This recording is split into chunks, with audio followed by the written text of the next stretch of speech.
নমস্কার বন্ধুরা, ফুড টুইটারে আপনাদের সকলকে স্বাগত জানাই। আজকে আমি আপনাদেরকে কাঠের উনানে ধোকার ডালনা দেখাবো।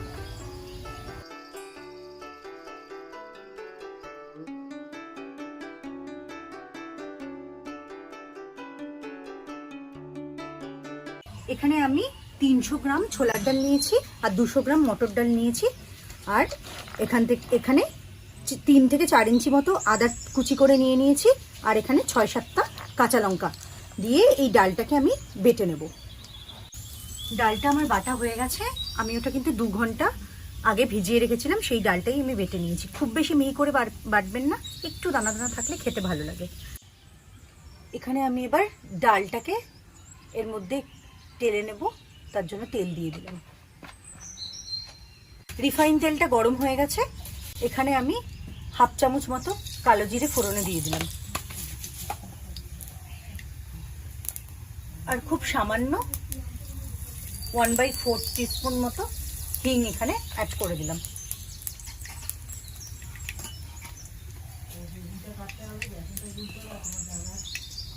এবার এর মধ্যে আমি আগে থেকে বেটে রাখা কাঁচা লঙ্কা, আদা দিয়ে আর সামান্য একটু নুন দিয়ে আমি ডালটাকে বেটে রেখেছিলাম, সেটা দিয়ে দিলাম। সেটা ভালো করে আমি কাই খুলে নেব।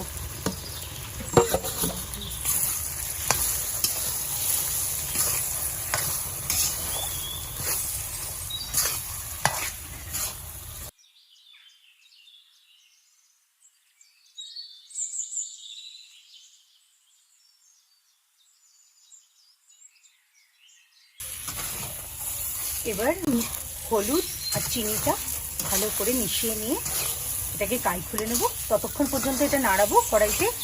দেখব যখন উঠে উঠে আসছে তখন বুঝতে পারবো যে কাইটা হয়ে গেছে।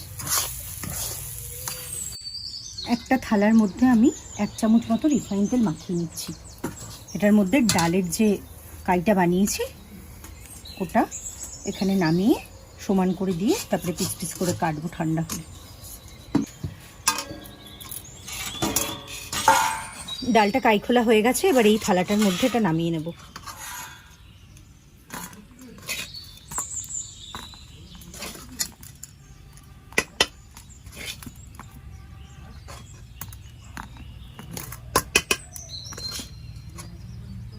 বেশ হাত দিয়ে চেপে চেপে সমান করে নিচ্ছি। ঠান্ডা হলে তারপরে এটা কেটে নেব পিস পিস করে বরফির আকারে। এটা ঠান্ডা হয়ে গেছে। এবার ছুরির সাহায্যে আমি কেটে নেব চৌকো চৌকো করে।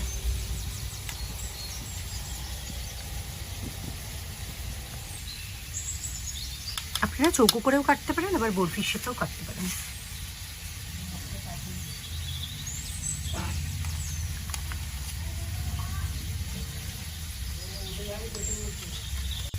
এই যে দেখুন থিকনেসটা এরকম।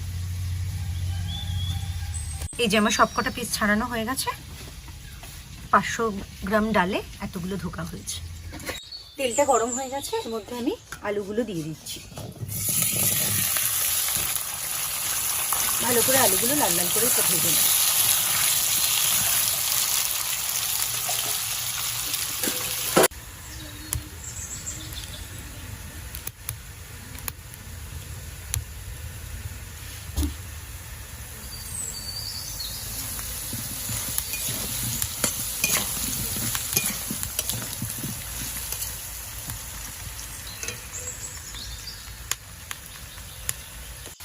আলুগুলো ভাজা হয়ে গেছে। এবার একটা পাত্রে তুলে নেওয়া হচ্ছে।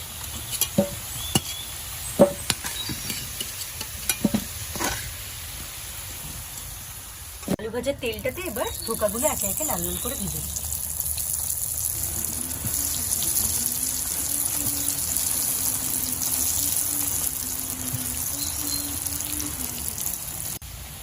দেখুন ধোকাগুলো উল্টে পাল্টে দুদিক ভেজে নেওয়া হচ্ছে লাল লাল করে।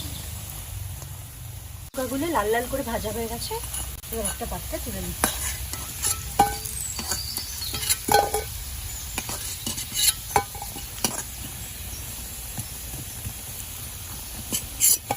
মশলা কষানোর জন্য আমি এখানে সরষের তেল গরম করে নিয়েছি। এবার এর মধ্যে ফোড়ন দেব। খুব সামান্য পরিমাণে হিং ফোড়ন দিয়ে দিয়েছি 1/4 চামচ মতো। 3টে এলাচ দিয়ে দিলাম। একটা তেজপাতা বড় সাইজে দিলাম, 2টো শুকনো লঙ্কা দিয়ে দিলাম, 1 চামচ কাঁচা লঙ্কা বাটা,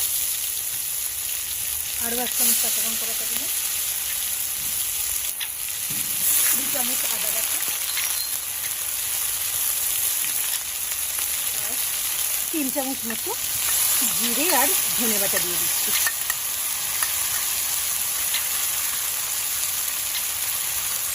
আর স্বাদ অনুযায়ী একটু নুন দিয়ে দিচ্ছি।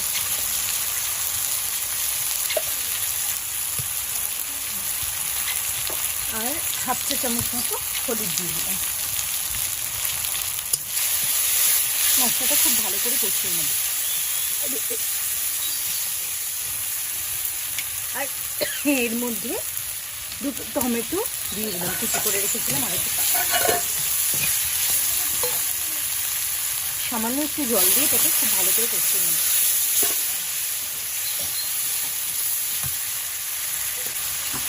হাফ চামচ মতো চিনি অ্যাড করে দিচ্ছি। এবার খুব ভালো করে মশলাটাকে কষাবো।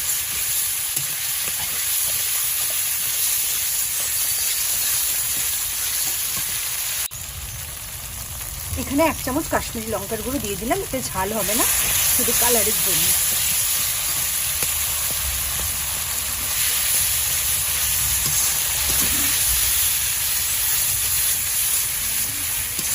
হাফ চামচ মতো আমি গোলমরিচের গুঁড়ো দিলাম, এটা দিলে কিন্তু একটা সুন্দর টেস্ট আসে। যে যেমন ঝাল খাবেন সেই অনুযায়ী আপনারা লঙ্কার ব্যবহারটা করবেন। মশলাটা কষে গেছে, সাইড দিয়ে দেখুন তেল ছেড়ে গেছে। এবার আমি আগে থেকে লাল লাল করে ভেজে রাখা আলুগুলো এর মধ্যে দিয়ে দেবো। দিয়ে খুব ভালো করে মশলার সাথে মিশিয়ে আরও 3-4 মিনিট আমি এটা কষিয়ে নেব।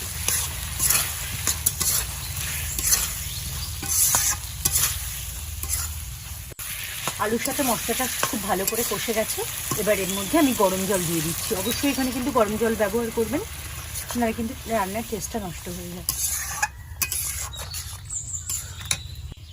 জলটা ফুটতে দিতে হবে। জলটা কিন্তু একটু বেশি পরিমাণে দেবেন, কারণ কি ধোকা দেওয়ার পরে, ধোকাটা ফোটানোর পরে জলটা কিন্তু টেনে নেবে।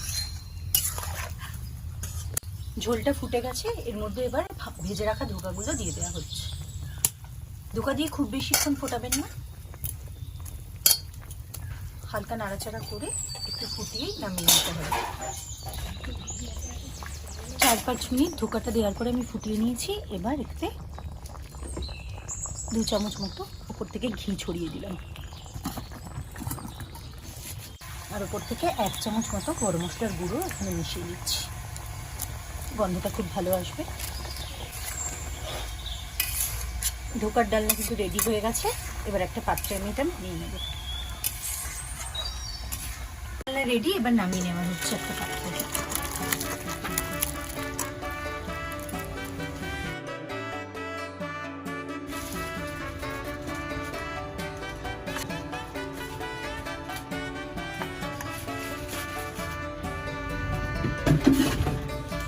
আজকের এই ধোকার ডালনার রেসিপি আপনাদের যদি ভালো লাগে অবশ্যই কিন্তু লাইক আর সাবস্ক্রাইব করবার জন্য অনুরোধ করি। আর এই ধোকার ডালনার রেসিপিটা অবশ্যই বাড়িতে করে দেখবেন, আর খেয়ে আমাকে কমেন্টের মাধ্যমে জানাবেন যে কেমন হয়েছে। তাহলে আজকের মতো বিদায় নিচ্ছি। দেখা হবে অন্য কোনো রেসিপি নিয়ে। সুস্থ থাকবেন, ভালো থাকবেন, সাথে থাকবেন।